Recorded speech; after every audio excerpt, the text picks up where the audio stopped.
और स्वागत है आप सभी का आपके प्रोग्राम कॉफी पर कुरुक्षेत्र में। मैं हूं सौरभ शर्मा आपके साथ और हमारे मेहमान आज प्रदीप सिंह जी प्रोग्राम में। सर बहुत स्वागत है आपका। अनंत Vijay ji senior journalist programme में आ चुके हैं, बहुत स्वागत है अनंत जी। और हमारे पॉलिटिकल एडिटर देवेंद्र पराशर हमारे साथ है।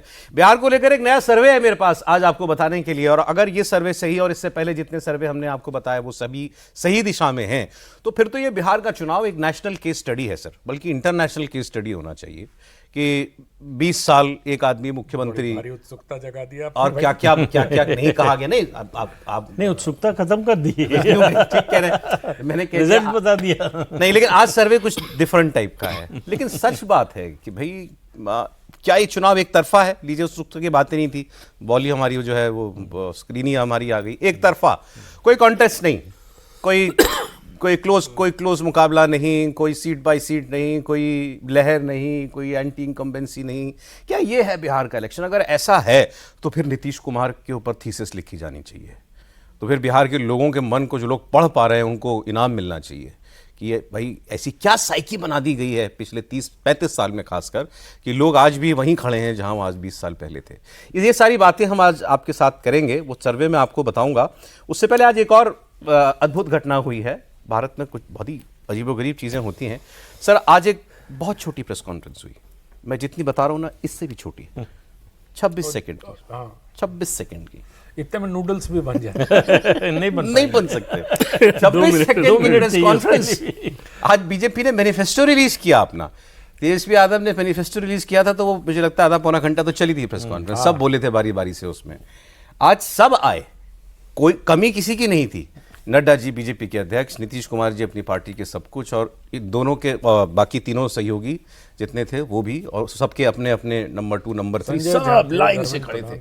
हर के हाथ में कॉपी थी मैनिफेस्टो की। बस सबने लेकिन ऐसे किया, ऐसे रखा और चले, ओके बाय बाय टाटा। ये क्या था भाई?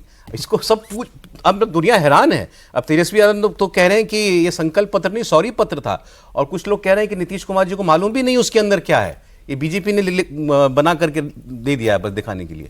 ये आमतौर पे ऐसे संकल्प पत्र पे मतलब डिटेल में बताया जाता है, लेकिन इतनी ज़रूरत इस लिहाज से उन लोगों को नहीं लगी होगी कि उनके सबके कैंपेन लगे हुए थे। ठीक, तो आप टाइमिंग ही देख लीजिए, 9:30 में प्रेस कॉन्फ्रेंस का टाइमिंग कभी होता नहीं। आमतौर पे कोई भी महत्वपूर्ण प्रेस कॉन्फ्रेंस आप 9:30 में कहाँ कर लेते हैं। वो टाइमिंग तभी होता है जब कोई बहुत इमरजेंसी में कोई बयान देना हो। तो ये जब टाइम रखा गया, या 2 दिन पहले ये टाइम कर लिया गया था, तो उस समय ये समझ में आ गया था कि बहुत ज़्यादा ये लोग विस्तार से उस पर नहीं बोलना चाह रहे होंगे। दूसरी चीज़ कि अगर बोलना होता तो सभी को बोलना होता। फिर उसमें कुछ सवाल अगर आते हैं तो वो एक स्थिति की पता नहीं नीतीश जी के लिए कौन सा सवाल आया, क्या जवाब आएगा, ये सारी चीज़ें हो सकती हैं। लेकिन एनडीए के लिए उपलब्धि के लिहाज से सौरभ ये कह सकते हैं कि जब से ये गठबंधन बना है, पहली बार ऐसा हुआ है कि एनडीए का संकल्प पत्र आया। वरना बीजेपी अपना अलग करती थी, जेडीयू अपना अलग करती थी। ये पहली बार ऐसा हुआ है कि एनडीए का संकल्प पत्र आया है, और वो जब आप पब्लिक में दे ही रहे हैं तो वो दे के उन लोगों ने आपने 2 वजह बताई, दोनों ही वजह बताई जा रही हैं कि एक ये हो रहा था कि शायद प्राइम मिनिस्टर बोल रहे थे यहाँ गुजरात में, तो ये भी ख्याल रखते हैं बीजेपी वाला, तो बहुत ख्याल रखते हैं इस बात का कि भाई कब बोलेंगे, टीवी दिखाएगा, भाई आप ब्रॉडकास्ट होगा तभी तो। वहाँ स्पीच लेट हो गई, यहाँ पर कैंपेन के लिए हेलीकॉप्टर लगे होंगे, सबको निकलना था, तो इसीलिए टाइम भी नहीं था उनके पास। लेकिन ये क्या दूसरी बड़ी वजह थी क्या? नीतीश जी के सामने सवाल ना आए, फिर मुख्यमंत्री का सवाल भी होता, सीधा उन्हीं से होता कि आप मुख्यमंत्री बनेंगे कि नहीं बनेंगे। मुझे लगता नहीं कि इतना ज़्यादा, क्योंकि ऐसा है कि ऐसा नहीं कि उन लोगों ने एंटिसिपेट नहीं किया होगा। देखिए, एक होता है कॉन्फिडेंस, एक होता है ओवर कॉन्फिडेंस। मुझे ये जो है सुपर कॉन्फिडेंस लगता है कि हम जीत रहे हैं। ये औपचारिकता थी घोषणा पत्र जारी करने की, वो कर दिया गया। मुख्यमंत्री का मुद्दा हो, चाहे ज्वाइंट कैंपेन का मामला हो, सीट एडजस्टमेंट का मामला हो, सारे इशू सेटल हो चुके हैं। जो रही सही कसर थी वो 2 दिन पहले जो है अमित शाह ने पूरी कर दी, नीतीश कुमार को लेकर। मुख्यमंत्री वाले राहुल गांधी ने पूरी कर दी 2 दिन पहले। नहीं, राहुल गांधी का मामला दूसरा है। देखिए, वो बीजेपी से उनका कोई मतलब नहीं है। वो दरअसल तेजस्वी यादव को गिराना चाहते हैं। बड़ी सीधी सी बात है, बिहार में कांग्रेस का रिवाइवल तभी होगा जब आरजेडी गिरेगी। इसी तरह से उत्तर प्रदेश में तभी होगा जब सपा गिरेगी। तो राहुल गांधी को ये किसी ने समझा दिया ऐसा लगता है, मुझे कोई जानकारी नहीं है, लेकिन वो जो कर रहे हैं किसी भी गठबंधन का नेता इस तरह का व्यवहार नहीं करता जो वो कर रहे हैं। जो वो कर रहे हैं, जो वो बातें बोल रहे हैं। वो दरअसल निशाना साध रहे हैं बीजेपी पर, लेकिन वो निशाना जा रहा, तीर जा रहा है तेजस्वी की तरफ भी। तो इसलिए जो है वो तेजस्वी का काम बिगाड़ रहे हैं। तेजस्वी जो ठीक करते हैं, राहुल गांधी आते हैं कुछ दिन बाद और वो सब गुड़ गोबर करके चले जाते हैं। अब सर मेरे पास सर्वे जो है मैं बता देता हूं, अब नतीजा थोड़ी देर में बताऊंगा आपको। सर्वे पहले फेज की आधी सीटों का, ऑलमोस्ट 121 सीटें का चुनाव है पहले फेज का, 58 सीटों का सर्वे है। भास्कर अखबार ने ग्राउंड रिपोर्टर्स और सब सीनियर जर्नलिस्ट वगैरह से बात करके अपना एक आंकलन दिया है। इन 58 सीटों में ये 2020 का रिकॉर्ड और इस बार ये हो सकता है, वो मैं आपको थोड़ी देर में बता रहा हूँ।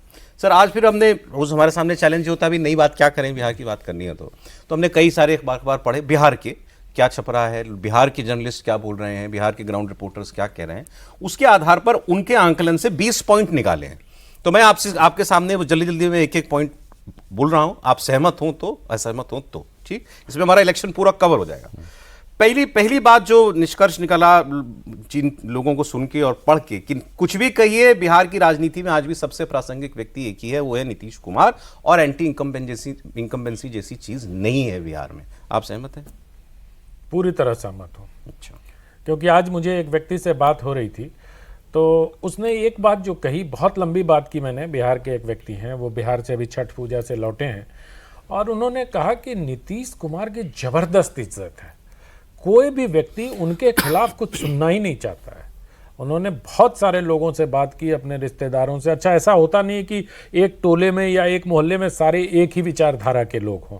तो उन्होंने कहा नीतीश कुमार की इतनी इज्जत है कि कोई उनके खिलाफ नहीं सुनना चाहता कुछ भी, और एक उनके प्रति एक मतलब इम्पैथी भी है कि नीतीश बाबू हैं और ये उनका आखिरी चुनाव होगा, जिस प्रकार से वो चला रहे हैं।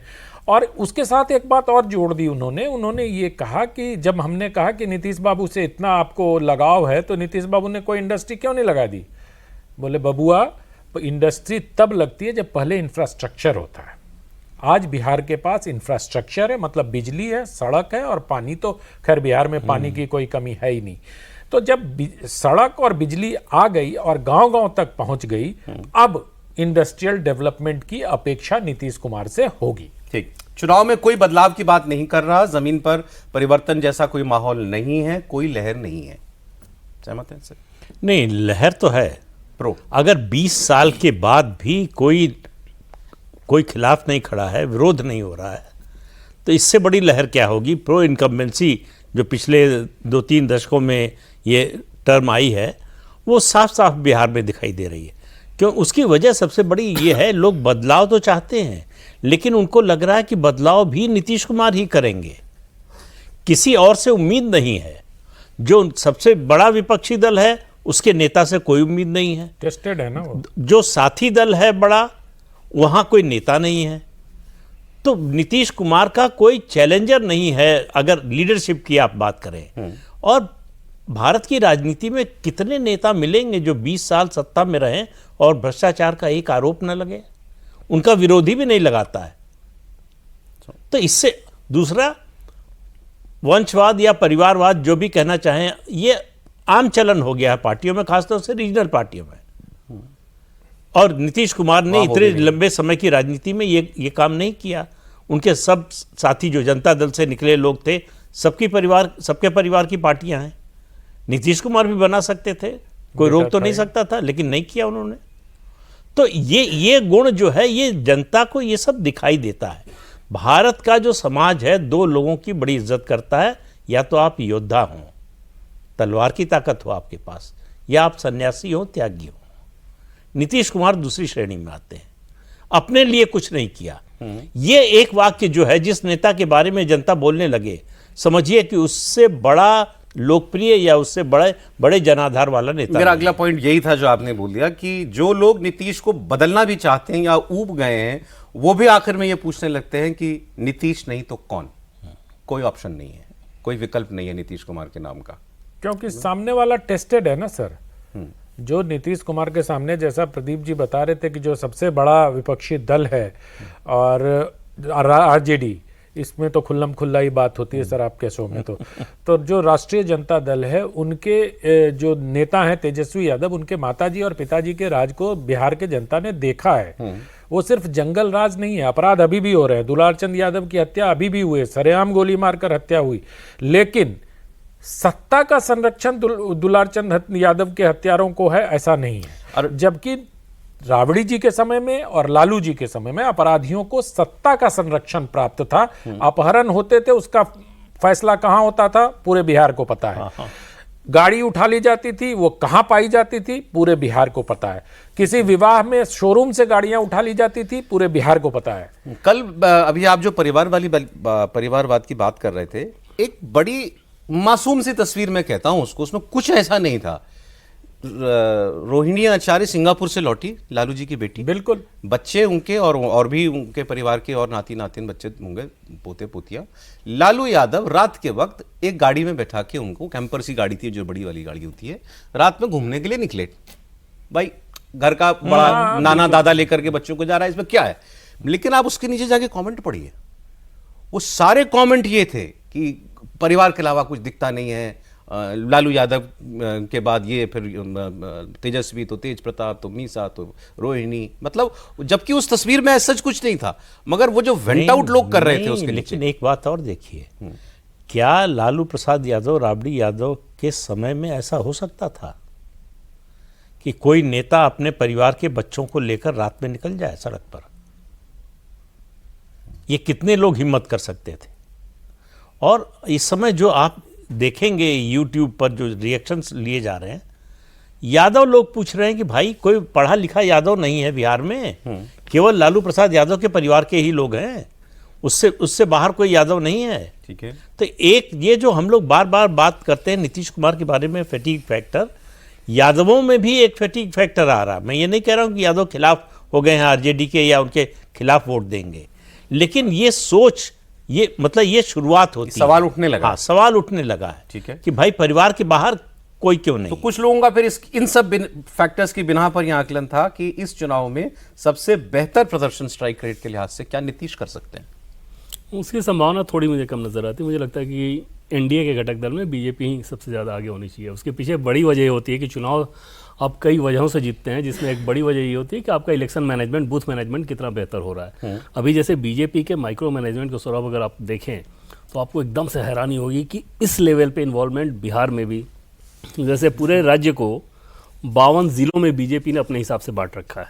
ठीक, उन 52 ज़िलों को फिर 5 भाग में बांटा और वहाँ पर पार्टी के दूसरे स्टेट के बड़े बड़े नेताओं को पहले वहाँ जिम्मेदारी दी गई। फिर अलग अलग 10-10, 12-12 ज़िले के ब्लॉक बनाए गए, वहाँ की कमान किसी और को दी गई। उसके बाद फिर क्षेत्रीय विभाग करके बनाया गया, उसमें 3-3 ज़िलों की कमान, और ये क्रमशः घटते हुए विधानसभा तक गया है। मतलब एक विधानसभा में 5 से 6 ऐसे लोग हैं जो कि दूसरे प्रदेश में कम से कम विधायक रहे हों या पूर्व विधायक हों, उस तरह, मतलब जो अनुभवी व्यक्ति हैं। और ये केवल बीजेपी की नहीं, सबकी सारी एनडीए की सीटों पर है ये लगाया गया, सारी एनडीए की सीटों के लिए। लेकिन उन नेताओं के हिसाब से भी देखिए तो उनका ज़्यादा फोकस तो अपनी सीटों पर रहेगा, क्योंकि उनकी बात भी उनके पार्टी के लोग ही मानेंगे। अब जो व्यक्ति सौरभ मध्य प्रदेश का संगठन महामंत्री रहा हो, उस व्यक्ति को अगर उसके जिम्मे आप 5 जिले दे दें, 3 जिले दे दें, तो सोचिए कार्यक्षमता कितनी ज़्यादा बढ़ जाती है। जो दिल्ली में बीजेपी ने किया था कि धर्मेंद्र प्रधान जैसे व्यक्ति सिर्फ 2 विधानसभा की जिम्मेदारी, सुनील बंसल जो कि पूरा उत्तर प्रदेश संभालते रहे, उनको 2 विधानसभा की जिम्मेदारी। तो ये जो फॉर्मेट है बीजेपी वहां भी कर रही है। और एक बात और जोड़ देता हूँ, ये कोई अभी नहीं हुआ है चुनाव की घोषणा के बाद, ये 2-3 महीने से हो रहा है वहाँ। बहुत विधायकों को मैं जानता हूं जो 2-2 महीने से वहां अपने क्षेत्र जो उनको अलॉटेड है वहां पड़े हुए हैं। ठीक है, मैं थोड़ा थोड़ा वो टीज तो करता रहो ना, सर्वे बताऊंगा आपको थोड़ी देर में भी। अच्छा, आगे 2 बात जल्दी, ज्यादा पॉइंट्स हैं तो जल्दी बीजेपी के वो लोग जो अपना सीएम चाहते थे और शायद उनको नीतीश कुमार से ज्यादा ऊब होती हो, उनको भी चुनाव के नजदीक अब ये समझ में आ गया है कि ये एक्सपेरिमेंट का समय नहीं है। एक्सपेरिमेंट का अब व्यवहारिक नहीं है। उनके पास अगर कोई नेता होता जो नीतीश कुमार के कद के आसपास भी होता तो उनकी इच्छा ये बनी रहती। उनको समझ में आ गया है कि भाई अगर आपको रैंकिंग करनी हो तो नंबर 1 पर नीतीश कुमार है, तो बीजेपी का कोई नेता आएगा, आप बहुत चढ़ाएंगे, उसके प्रशंसक हैं तो 10वें नंबर पर रखेंगे। उससे ऊपर जाने वाला नहीं है। अमित शाह जी जो आज सम्राट चौधरी के लिए कह रहे थे बड़ा आदमी वो तो बनाएंगे अपनी- मोदी जी अपनी को। पार्टी का कार्यकर्ताओं का फिर उत्साह। कांग्रेस फिर पूछ तो ठीक रही है ना, डिप्टी सीएम से बड़ा तो सीएम ही होता है। हाँ, तो ये मोदी थोड़े जी उन्होंने उनको कहा और कि कितना बड़ा आदमी बनाएंगे। उन्होंने ये थोड़े कहा कि 15 तारीख को बना देंगे। आगे मतलब मंशा तो आगे तो रहेगी। कई बार अमित शाह जी कार्यकर्ताओं और को- विजय सिन्हा के लिए भी यही बोले ये दूसरे ये डिप्टी नहीं CM। नहीं, ये चुनौती भी है उनको कि आप परफॉर्म करके दिखाइए। अगर हम आपको बढ़ाना चाहते हैं तो आपको परफॉर्म करके दिखाना भी देश के पड़ेगा। नेताओं में वैसे सौरभ देखें तो टॉप लीडरशिप में जो सेंस मिलता है और सोर्सेज से जो जानकारी मिलती है, ब्लू आइड एकदम से वही है सम्राट चौधरी। चौधरी हैं। और उसके पीछे एक छोटा उदाहरण देकर आपको जल्दी से बताऊं। इसका मतलब हाँ, गलत ये जाता है। कला कैसी है? नहीं कला मैं बता रहा हूँ। मुझे ऐसे कर रहे थे, आप घबरा गए। छोटा सा मैं कह रहा हूं। उसके पीछे वजह ये है कि जैसे अभी आपने देखा होगा कि प्रधानमंत्री जी वहाँ पे गए थे जब वो महिलाओं के अकाउंट में धनराशि देनी थी। जो सोर्सेज से हमें जानकारी मिली उसमें नीतीश जी ने इस बात पे एतराज़ किया कि इसके लिए प्रधानमंत्री को बुलाने की क्या ज़रूरत है। वहाँ पे सम्राट, अच्छा बीजेपी के लिए था कि भाई प्रधानमंत्री जी आएँ, तो सम्राट चौधरी की कार्यकुशलता समझिए, राजनीतिक चातुर्य समझिए, और उससे दिल्ली की तरह उनको पसंद करता होगा। उन्होंने नीतीश जी से ये कहा कि आप अपनी तारीफ खुद तो करेंगे नहीं, हम क्या जैसे लोग बात अगर आपकी तारीफ करें तो इसका कोई मतलब नहीं है। हम लोगों का कद बहुत छोटा है। देश के प्रधानमंत्री आके अगर आपकी तारीफ करें तो कितनी अच्छी बात होगी। नीतीश जी तुरंत सहमत हो गए थे। ये जो कला है ना सम्राट चौधरी ये में, तो कला है भाई, मान ली बात आपकी। अब उसमें आपकी पैसे वाली बात भी आ गई, काम करने वाली भी बात। लेकिन एक जो बात आप कह रहे थे ना, अपेक्षा बीजेपी की, जिस दिन सीट अनाउंस हुआ था ना सर 101, ये अपेक्षा उसी दिन समाप्त हो गई थी। अच्छा अच्छा। क्योंकि 101 में कितना जीत लेंगे और उसके आधार पर कहाँ मुख्यमंत्री अगला पॉइंट, बन जाएंगे? मोदी बिहार में अब भी शायद सबसे लोकप्रिय नेता है। मैं अब शायद क्योंकि तुलना वहां नीतीश कुमार से ही होगी, उनकी होगी तो और उनका एक अलग वोट है और ये बीजेपी का सबसे बड़ा एडवांटेज है। बिल्कुल, इसमें तो कोई शक नहीं है कि मोदी का अपना पार्टी से अलग वोट है। बीजेपी का जो वोट है वो तो है ही, पार्टी से अलग वोट है। और सबसे ज़्यादा लोकप्रियता जो है प्रधानमंत्री नरेंद्र मोदी की और नीतीश कुमार की भी महिला वोटर्स में। ठीक है, वो वहाँ जिस तरह का उनके प्रति जो अनुराग है, जिस तरह का उनके प्रति कमिटमेंट है, जो विश्वास है, असली बात कहनी चाहिए कि यही लोग बदल सकते हैं और यही लोग बदल रहे हैं, यही कर रहे हैं। लोग सवाल पूछ रहे हैं कि भाई लालू राबड़ी ने 15 साल में क्या दिया हमको, जो हमको मिला इन्हीं लोगों के राज में मिला। तो ये जो जब आप डिलीवर करते हैं ना, डिलीवरी का इम्पैक्ट जो है वो बहुत ज्यादा आज होता तो एक है। वीडियो आया राबड़ी देवी राघोपुर में, तेजस्वी यादव की कॉन्स्टिट्यूंसी में प्रचार करने गए, एक बूढ़ा बाबा आए, बोले कि राघोपुर से सौतेला व्यवहार करते हैं आप लोग। मतलब वैसे अनमैनेजेबल है भाई, डिप्टी सीएम की कॉन्स्टिट्यूंसी इतने सालों की नर्चर की हुई होगी, वहां पर कोई राबड़ी देवी को रोक करके ये बात कह दे कोई आदमी। दूसरा भी जो आप कह रहे थे, ये 10,000 रुपये वाली स्कीम की बार बार हर आदमी बात कर रहा है। मैंने जो पॉइंट्स देखे, और आज तो आरजेडी वालों, एक पत्रकार को मैं पढ़ रहा था, उन्होंने भी ये बोला, और जेडीयू के नेता ने भी कहीं टीवी पे ये बोला कि नीतीश कुमार का नया नाम हो गया है 10,000 बाबा। इतना चल गया क्या है? ये गेम चेंजर है सर। जैसे कांग्रेस पार्टी के 2009 के चुनाव में कर्ज माफी गेम चेंजर साबित हुआ था ना, वैसे ये बिहार का गेम चेंजर है। 10,000 रुपए एक मुश्त, जहां के पर कैपिटा इनकम 66,000 हो, वहां 10,000 रुपए एक मुश्त किसी महिला के खाते में आ जाना, ये बहुत बड़ी बात है। और उसके बाद उसमें यह भी है कि अगर इस 10,000 रुपए का उपयोग आप ठीक तरीके से कर लेंगे तो आपको 1,90,000 रुपए और मिले। तो जो तेजस्वी उसमें समझा रहे हैं कि ये तो तुमको कर्ज दिया है, इसका सूद देना पड़ेगा, कैसे लौटाओगे? वो कहाँ सूद, किसको सूद, कैसा सूद? 10,000 रुपए तो कई लोग खर्चा हो गए। अब तो पति ये कह रहा है पत्नी से कि तुम ज्यादा इंडिपेंडेंट मत हो जाओ इस 10,000 के चक्कर में। अरे एक सज्जन तो बोल रहे थे लाठी मार मार के घर में बिठा देंगे। तेजस्वी यादव की बात अगर करें, तेजस्वी यादव के लिए कुछ लोगों ने आंकलन ये लिखा था कि तेजस्वी से कोई शिकायत भी ऐसा सच नहीं है, लेकिन तेजस्वी नीतीश का ऑप्शन नहीं है। एक पॉइंट नंबर 1। दूसरा, उनके पास वो सोशल कोलिशन नहीं है जो उनको जीत दिला देता। मतलब कोई कुछ ऐड वोट में कर पाने वाला कोई फैक्टर उनके पास जो है वो नहीं है। और सबसे बड़ी बात, वो आज भी लालू जी की राज का खामियाजा भुगत रहे हैं। नहीं, उससे अलग होने की उन्होंने कोशिश भी नहीं की। 2020 में थोड़ी कोशिश की थी, A to Z जब ना, हाँ A to Z बोला था, नौकरी की बात की थी, तो अलग नजर आ रहे थे तेजस्वी, वो रिजल्ट में दिखाई दिया। उसके बाद से जो डिरेल हुए तेजस्वी यादव, अभी उठ नहीं पाए हैं। उसका सबसे बड़ा प्रमाण 2024 का लोकसभा चुनाव है, जब एनडीए की हालत खराब थी, बीजेपी की हालत खराब थी। उसमें भी 40 में सिर्फ 4 सीटें आरजेडी जीत पाए। बट कुछ लोगों का कहना है कि इसका मतलब ये नहीं कि ही इज अनपॉपुलर, वो खुद अनपॉपुलर हो, ऐसा नहीं है। नहीं, इसमें पॉपुलर अनपॉपुलर से ज्यादा विश्वास की बात होती है। विश्वास नहीं है कि ये कुछ कर सकते हैं, कोई विजन नहीं है। वो बात इसमें महत्वपूर्ण बताई जो आकलन में आपने बताया कि उनके पास कोई एक एड ऑन सोशल इक्वेशन नहीं है। इसीलिए आप देखिए मुकेश सहनी के तमाम उसको झेलते हुए उन्होंने उनको साथ लिया, डिप्टी सीएम मतलब छोड़ के जा रहे थे, डिप्टी सीएम घोषित किया, जबकि 61 सीट पर जो लड़ रहा है उसका कोई नाम लेवा नहीं है अभी कि उसका कोई डिप्टी सीएम बनेगा कि नहीं बनेगा।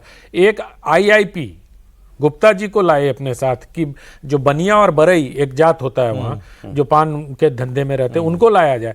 तारी को फ्री करने का 1% पासी वोटर है, उसको अपने पाले में लाने का। तो ये जो छोटे छोटे समूह है, 2% वोटर, 1% वोटर, यही प्रॉब्लम बता रहा है 2.5% वोट, ये इनको चूंकि वो इस प्रॉब्लम को समझ रहे हैं कि MY के अलावा उनके पास कुछ नहीं है, ओ सॉरी YM के अलावा उनके पास कुछ नहीं है, अब YM हो गया है वो, तो वो 4-5% अगर आ जाता है तो उस जुगत में है वो। अच्छा, कोशिश हालांकि उन्होंने बहुत की सौरभ। MLC में भी जैसे 5 भूमिहारों को दिया था उन्होंने, 3 जीते भी।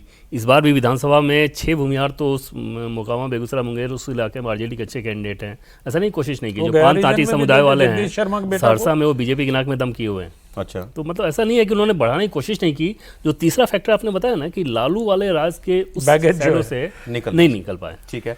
अच्छा, प्रशांत किशोर के लिए पहले तो आम राय मैंने पढ़ी लोगों की कि प्रशांत किशोर टीवी और सोशल मीडिया पर ज्यादा, जमीन पर बहुत कम फैक्टर है। जमीन पर उतना असर अब चुनाव के पास प्रशांत किशोर का बिल्कुल नहीं दिखाई दे रहा है। हाँ, लेकिन बीजेपी के कुछ सेक्शंस, वोटर के सेक्शन जो हैं वो प्रभावित हैं प्रशांत किशोर से, जिसमें खास तौर पर ब्राह्मण वोटर की बात हो रही है। लेकिन उनको भी अब ये लगने लगा है कि ये चुनाव लड़ने के लिए लड़ रहे हैं, जीतने के लिए नहीं लड़ रहे हैं। बीजेपी का अपना आकलन ये है कि एनडीए की 12 सीटों पे वोट कटवा की भूमिका में आके प्रशांत किशोर डैमेज कर रहे हैं इनकी संभावना को। वो 12 सीट छोटी नहीं होती, मतलब 243 की इसमें अगर 12 सीट पे आ रहे हैं तो बीजेपी मान रही है कि जैसे भागलपुर के बिहपुर की बात कर लें, जमालपुर की बात कर लें, कई मतलब ऐसी सीटें हैं जहाँ पे, छपरा की बात कर लें, कई ऐसी सीटें हैं जहाँ पर पीके का कैंडिडेट एनडीए के लिए मुसीबत खड़ी कर रहा है। वो इनके लिए कंसर्न है कि कैसे इसको हम जल्द से जल्द डैमेज कंसर्न है, बट मैनेजेबल। हाँ, 12 सीट है तो वो क्या है ना कि बाय डिफॉल्ट भी ऐसा हो जा रहा है। अगर जमालपुर को केस लें आप, मुंगेर से एकदम सटा हुआ है, तो वहां पर जेडीयू से ब्रह्मानंद मंडल पूर्व सांसद थे, उनके सुपुत्र लड़ रहे हैं। पीके वहां से, और वो यादव और भूमिहार बहुल सीट है, पीके ने वहां से एक यादव को दे दिया है, आरजेडी ने वो सीट आईआईपी को दे दिया, ताती को। तो अब क्या हो गया कि यादव को लग रहा है कि हम तो अपने जाति के लोगों को वोट देंगे, और भूमिहार के पास विकल्प नहीं है किसके साथ जाएंगे। ये कुछ सीट का आपने जैसे बताया कि वो इंडिविजुअल कैंडिडेट का भी कुछ मतलब by default larger imagination capture कर ली हो उन्होंने, जैसा पहले लग रहा था, ऐसा नहीं। बाइपोलर हो जाती है ना, तब ये सब फैक्टर आखिर में आते आते साफ हो जाता है। ठीक है। शुरू में लगता है कि ये वहां चैलेंज कर रहे हैं, यहाँ चैलेंज कर रहे हैं। ठीक है। पीके की हालत वही होगी जो उत्तराखंड में 22 में अरविंद केजरीवाल की हुई। अच्छा, उत्तराखंड वाले अरविंद केजरीवाल। हाँ, उत्तराखंड वाले। दिल्ली वाले तो नहीं है। अरे ये पॉइंट्स तो बहुत थे, लेकिन क्योंकि मुझे आपको सर्वे भी बताना है, आखिरी पॉइंट, कांग्रेस केवल खुद नीचे नहीं जा रही, महागठबंधन को भी नीचे ले जा रही है। वो तो पिछली बार भी यही किया था उन्होंने।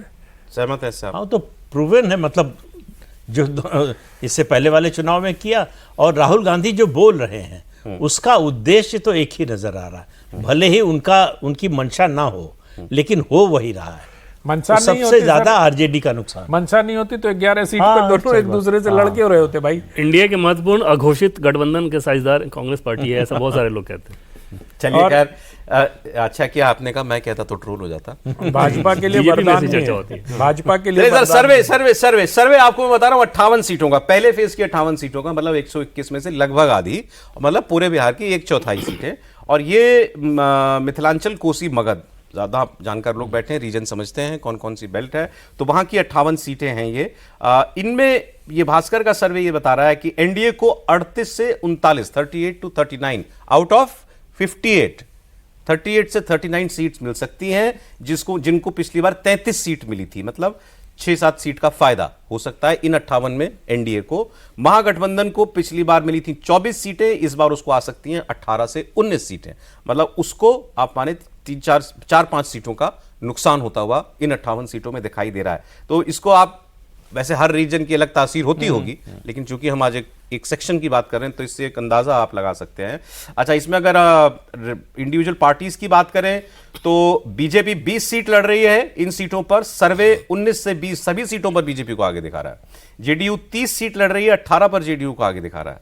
एलजेपी 7 सीट लड़ रही है लेकिन केवल 1 पर आगे दिखा रहा है। आरएलएसपी 1 सीट लड़ रही है, उसको चांसेस नहीं दिखा रहा सर्वे। आरजेडी 31 सीट लड़ रही है, इनमें से उसको 14 से 15 मतलब 50% स्ट्राइक रेट दिखा रहा है सर्वे।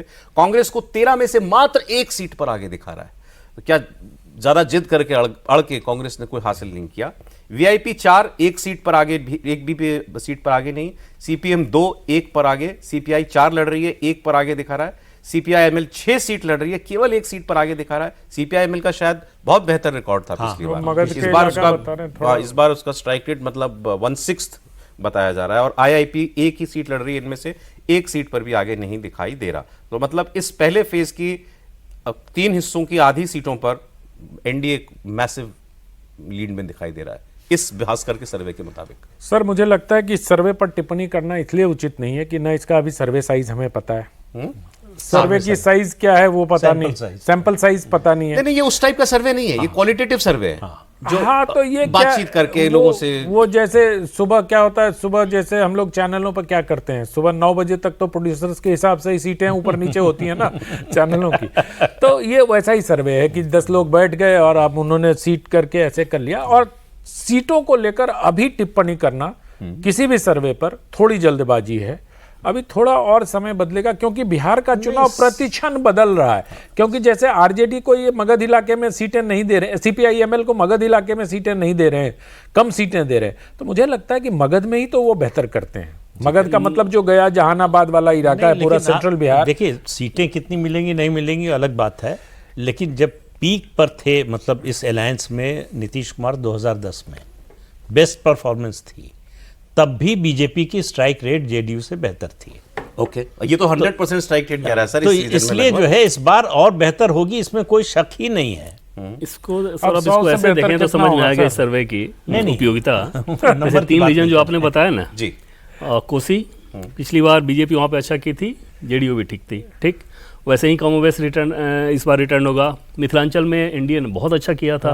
जैसे दरभंगा की बात करें 10 में से 9 जीती थी। बिल्कुल इस बार लगभग स्थिति वैसी ही रहेगी। जो 4-5 सीटें बढ़ी हुई आप देख रहे हैं वो इस लिहाज से कि मगध वाले रीजन में पिछली बार एनडीए का परफॉर्मेंस बहुत खराब था, वहाँ एनडीए बढ़ेगा और आरजेडी घटेगी। उस लिहाज से ये सर्वे जो ग्राउंड का मूड है ना, लगभग आप मान सकते हैं आपको ठीक लग रहा है, बहुत बहुत व्यवहारिक लग रहा है। मतलब इन 3 रीजन के आधार पर एकदम से बहुत व्यवहारिक है। ये कह रहा है BJP almost 100% strike rate, JDU लगभग 60। इसमें एक सीट में जो सहरसा वाली सीट है ना वो मुसीबत वाली थोड़ी हो सकती है। एलजेपी का प्रदर्शन खराब बता रहा है, ये साथ में केवल 1 बता रहा है सर।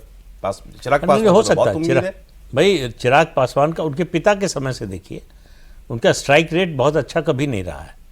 उनकी डिमांड, उनकी एस्पिरेशन बहुत ज़्यादा रही है।